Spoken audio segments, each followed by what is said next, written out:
एक खूबसूरत जंगल गांव में जहां बच्चे घोड़ों के बजाय बड़े खरगोशों पर सवार होते थे, अचानक कयामत टूट पड़ी।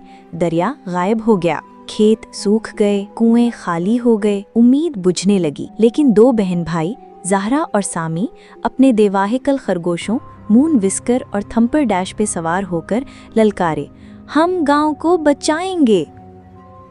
वो रोशनी बिखेरते खुम्बियों के जंगल और पुरस्कार सरगोशी करते दरख्तों से गुजरे, हत्ता कि एक लालची देव मिला जिसने पत्थरों के बंद के पीछे पूरा दरिया कैद कर रखा था। हिम्मत और इत्तेहाद से उन्होंने बंद तोड़ दिया और दरिया धाड़ता हुआ वापस आया। जंगल हरा भरा हो गया और गांव ने अपने हीरोज़ का इस्तकबाल किया। और उन्हें याद आया अल्लाह का वादा, जैसा कि अल्लाह पाक कुरान मजीद में फरमाते हैं, बेशक हर मुश्किल के साथ आसानी है। और हाँ, मज़ीद खूबसूरत इस्लामी कहानियों के लिए लाइक, शेयर और सब्सक्राइब करना मत भूलिए।